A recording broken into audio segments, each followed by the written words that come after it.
Good news, Hyderabad లో అతి తక్కువ ధరకే villa APR projects, creating perfection. Sir నమస్తే సార్. నమస్తే అండి. రామ్ ప్రసాద్ గారు, గత 10 సంవత్సరాలుగా ఒక ఎల్ఐసి పాలసీ కడుతూ వస్తున్న ఒక వ్యక్తి ఒక 3 సంవత్సరాల నుంచి మ్యూచువల్ ఫండ్స్లో కూడా ఇన్వెస్ట్మెంట్ చేయడం స్టార్ట్ చేశాడు. అంటే ఆల్రెడీ లాస్ట్ 10 ఇయర్స్ నుంచి ఎల్ఐసి పాలసీ కడుతున్నాడు, అది కంటిన్యూ అవుతుంది. మళ్ళా అదనంగా ఒక 3 ఇయర్స్ నుంచి మ్యూచువల్ ఫండ్స్లో కూడా ఇన్వెస్ట్ చేస్తున్నాడు. సరే, దీంట్లో వస్తున్న రిటర్న్స్ని కంపేర్ చేసుకున్నాడు. సో తనకు వస్తున్న రిటర్న్స్లో మ్యూచువల్ ఫండ్ రిటర్న్స్ అనేది చాలా బెటర్మెంట్ అనిపించింది. ఆల్రెడీ ఎల్ఐసి పాలసీ కూడా కంటిన్యూలోనే ఉంది. మరి ఈ రిటర్న్స్ని కంపేర్ చేసుకొని ఆ ఎల్ఐసి పాలసీని ఆపేసుకొని ఆ అమౌంట్ని కూడా తీసుకొని వచ్చి మ్యూచువల్ ఫండ్స్లోకి డైవర్ట్ చేసుకోవడం అనేది కరెక్ట్ అంటారా? అంటే అలా చేయడానికి పాసిబిలిటీ ఉందా? ఇదంతా మన చేతిలో పని కదా, కానీ అది కరెక్ట్ అని చెప్పలేం. ఫస్ట్ ఆఫ్ ఆల్, ఒక వ్యక్తికి ఇన్వెస్ట్మెంట్ కాదు ఇంపార్టెంట్, ఇన్సూరెన్స్. ఎల్ఐసిలో మీకు ఆ ఇన్సూరెన్స్ ఉంది. మీ మ్యూచువల్ ఫండ్లో ఇన్సూరెన్స్ ఎక్కడిది? ఇన్సూరెన్స్ లేని పక్షంలో రేపు వ్యక్తికి ఏమన్నా అయితే ఇన్వెస్ట్మెంట్ ఆగిపోతుంది కదా, ఆబ్వియస్లీ. సో రిటర్న్స్ కొరకు ఇన్సూరెన్స్ పాలసీ కాదు, ఇన్సూరెన్స్ కొరకు ఇన్సూరెన్స్ పాలసీ. సో మీరు చెప్పిన సినారియోని ఇంకా నేను బెటర్మెంట్ చేస్తాను. విత్ అన్ ఎగ్జాంపుల్ చెప్దాం. ఓకే, 24 ఏళ్ళకి ఒక వ్యక్తి ఉద్యోగం ఎక్కాడు, మంచి ఉద్యోగం ఎక్కాడు ఆ రోజే. సో అతను సంవత్సరానికి ₹1,00,000 పాలసీ కట్టడం మొదలెట్టాడు. ఎందుకంటే అతని ఫస్ట్ జీతంలోనే ఇతను ఇన్కమ్ ట్యాక్స్ ల్యాబ్లో ఉంటే డెఫినెట్గా పాలసీ కట్టేస్తారు ఎవరైనా. అందరం చేసినవే ఈ ఎల్ఐసి జీవనానంద పాలసీ తీసుకున్నారు. సంవత్సరానికి ₹1,00,000 20 ఏళ్ళుగా కడతాడు. 20 లక్షలు కడితే 40 లక్షలు మెచ్యూరిటీ వస్తుంది. ప్యారలల్గా ఆయనకి డే 1 నుంచి 20 లక్షల లైఫ్ ఇన్సూరెన్స్ కవర్ ఉంటుంది. అమెన్షూర్డ్ 20 లక్షలు కాబట్టి 20 లక్షలు కవరేజ్ ఉంటుంది కదా. ఇప్పుడు ఆయన 1 నెల కట్టి చనిపోయినా 20 లక్షలు వస్తుంది, 1 ఇయర్లోపు పోయినా 20 లక్షలు వస్తుంది. ఆ ఫీచర్ మనకు మ్యూచువల్ ఫండ్స్లో ఉండదు. సో ఎప్పుడైతే మీ లైఫ్లో ఇన్సూరెన్స్ని కరెక్ట్గా అడ్రస్ చేస్తారో అప్పటి వరకు మీకు ఆ పాలసీని ఆపాలనే థాట్ కూడా రాకూడదు. ఇప్పుడు ఇదే వ్యక్తి 34 వయసుకు వచ్చి 34 ఏళ్ళ వయసు వచ్చే నాటికి ఒక 2 కోట్లు టర్మ్ ఇన్సూరెన్స్ తీసుకున్నారనుకోండి, 2 crores. అప్పుడు ఇంకా ఎల్ఐసిలో ఆయనకి ఇన్సూరెన్స్తో సంబంధం లేదు కదా. ఎందుకంటే 2 కోట్ల ఇన్సూరెన్స్ ఇక్కడ ఉన్నాక అక్కడ 20 లక్షల ఇన్సూరెన్స్ గురించి ఈయన మాట్లాడాల్సిన అవసరం లేదు. అప్పుడు ఈమె కన్సిడర్ దట్. ఎందుకంటే ఇప్పుడు బాగా అవేర్నెస్ పెరిగిపోయి సిఏజిఆర్ క్యాలిక్యులేటర్ వేస్తున్నారు కదా, అలా వేస్తే జీవనానంద్ 5% ఇస్తుంది, లేదా స్లైట్లీ కొంచెం తక్కువ ఇస్తుంది. సో 5% రిటర్న్ కొరకు ఎందుకు ఇన్వెస్ట్ చేయాలి? నాకు 12 వస్తుంది కదా అంటే yes, if it is a purpose of investment అయితే ఎస్. కానీ ఇన్సూరెన్స్ పర్పస్ అక్కడ దాని మీద డిపెండెన్సీ లేదని ఫస్ట్ ప్రూవ్ చేయాలి. ఓకే, అప్పుడు మీరు తీసుకోవచ్చు. అప్పుడు మీరు తీస్తే మళ్ళీ ఇక్కడ ఒక డౌట్ వచ్చేస్తుంది. 10 ఇయర్స్ కట్టిన వ్యక్తికి 10 ఇయర్స్ తర్వాత కట్టిన పూర్తి అమౌంట్ రాదు ఎండోమెంట్ పాలసీలో. ఒక ఎల్ఐసీనే కాదు, ఏ కంపెనీ అయినా. అంటే 10 లక్షలు కట్టిన వ్యక్తి నిజంగా ఆయన సరెండర్ చేస్తే ఎగ్జాక్ట్ క్యాలిక్యులేషన్లో మేబీ 9 lakhs వస్తుంది, 8.8 lakhs వస్తుంది, 9 lakhs తీసుకో. సో అప్పుడు అనిపిస్తుంది, అరే నేను 10 lakhs కడితే 9 lakhs వస్తుంది కదా అని, కట్టిన దానికన్నా తక్కువ వస్తుంది కదా.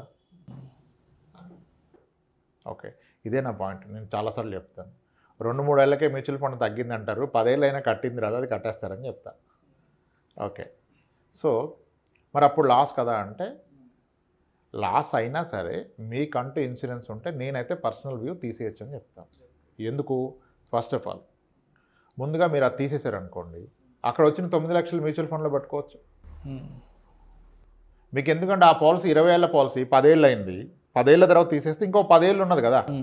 ఒకవేళ అప్పటిదాకా మీరు కట్టడం చేస్తే మీకు 40 లక్షలు వస్తుంది. ఇప్పుడు ఒకసారి ఆలోచించండి, సన్నగా దాన్ని కట్టడం ఆపేశారు, ఆ 9 లక్షలు తీసుకొచ్చి మ్యూచువల్ ఫండ్లో లంసం పెట్టేశారు.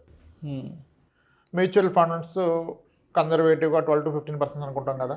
ఇన్ కేస్ 15 అనుకుంటే, కాస్త 15 అనుకుందాం, కాస్త హైయర్ సైడ్. 15% అంటే 5 yearsలో డబుల్ అవుతుంది కదా, రూల్ ఆఫ్ 72. సో 9 లక్షలు పెడితే నెక్స్ట్ 5 ఏళ్లలో 18 లక్షలు అవుతుంది. ఇంకొక 5 yearsలో 36 లక్షలు అయిపోయింది. అంటే ఆ పాలసీని కంటిన్యూ చేసి ఫర్దర్ అన్ని 10 years కడితే ఎంత వస్తుందో ఇక్కడ ఆపేసిన అంత వచ్చేస్తుంది. First point. మరి అది ఆపటం వలన దానికి ఫర్దర్ కడుతున్న ప్రీమియమ్స్ మిగిలిపోయాయి కదా, సంవత్సరానికి ₹1,00,000. ఆ సంవత్సరానికి ₹1,00,000 ఇక్కడ ఈ 10 ఏళ్ల పాటు కడితే ఎస్ఐపి ద్వారానో ఇయర్లీ 1 lakh, ఇది ఒక 15 లక్షలు అవుతుంది.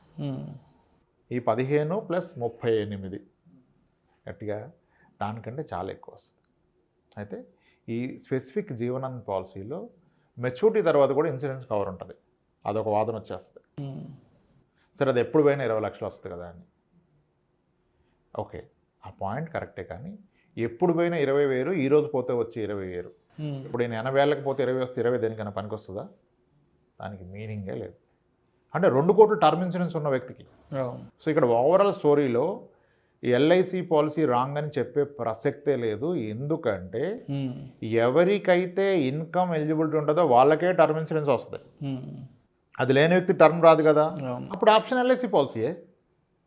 ఇప్పుడు ఒక రిక్షా పుల్లరు ఉన్నారు, లేదా ఏదో ఊర్లో స్కిల్ జాబ్ చేసుకుంటారు, రోజుకి 800, ₹1,000 సంపాదిస్తాడు. ఆయన ఐటీఆర్ ఫైల్ చేయడు కదా, అతనికి టర్మ్ ఇన్సూరెన్స్ రాదు. ఆ వ్యక్తికి 10 లక్షల పాలసీ ఆర్ 20 లక్షల పాలసీ ఎల్ఐసిలో ఉంటే నిజానికి రిస్క్ జరిగితే ఆ 20 లక్షలు ఆ ఫ్యామిలీ నిలబెట్టగలుగుతుంది. కానీ 10 లక్షలు 20 లక్షల ప్యాకేజ్ ఉన్న వ్యక్తికి ఇతను పోతే 20 లక్షలు వస్తే ఎలా నిలబడుతుంది ఫ్యామిలీ? లేదు. సో అందుకనే ఏది కూడాను ఇన్వెస్ట్మెంట్స్లో బ్యాడ్ అనేది లేదు. All the investments are good only. But the question గుడ్డా బ్యాడా కాదు, ఏది నీకు రైట్. ఒక ఫార్మసీలో ఉన్న మెడిసిన్ అంతా good medicine, there is nothing called a bad medicine. But ఏ మెడిసిన్ వేసుకోవాలి? అది మనం ఐడెంటిఫై చేసుకోగలిగాం. జబ్బు తెలిస్తే వేసుకోవాలి, అది కూడా ఆ రిక్వైర్డ్ డోసేజ్లో వేసుకోవాలి. ముందుగా మీరు డయాగ్నోస్ చేసుకొని మీ జబ్బు ఏదో గుర్తించి దానికి ఏ మెడిసిన్ అది వేసుకోవాలి. అన్ని మంచివే కదా, అన్ని గుడ్డే కదా అని వేసుకుంటే అవదాం. ఎలాగైతే మీ జబ్బుకి రైట్ మెడిసినో అలాగే మీ ఇన్వెస్ట్మెంట్స్ కూడా మీ రిక్వైర్మెంట్కి రైట్ ఇన్వెస్ట్మెంట్ కావాలి.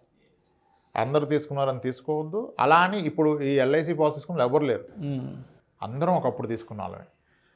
మొదటి జీతంలో ఎల్ఐసీనే తీసుకున్నాం. ఆ రోజు అది కరెక్టే. ఈ రోజు కూడా రాంగా అంటే ఇప్పుడు భారీ ఇన్కమ్ ఉంది, ఆ 20 లక్షలతో మనకు వచ్చేది ఏమీ లేదంటే అప్పుడు ఈ రోజుకి గ్రో కాలేదు కెరీర్లో అంటే అది ఉంచుకోవాల్సిందే. అలా. సో ఇక్కడ రైటా రాంగా కాదు, సారీ గుడ్డా బ్యాడా కాదు, రైట్ ఏది. అందరికీ ఒకటి రైట్ కాదు, ఒకరికి రైట్ అయింది ఇంకొకరికి రాంగ్ కావచ్చు. లోయర్ ఇన్కమ్ వాళ్ళకి అందరికీ ఒక అద్భుతమైన వరం అంటూ ఉందంటే ఎల్ఐసి పాలసీ. ఆబ్వియస్లీ.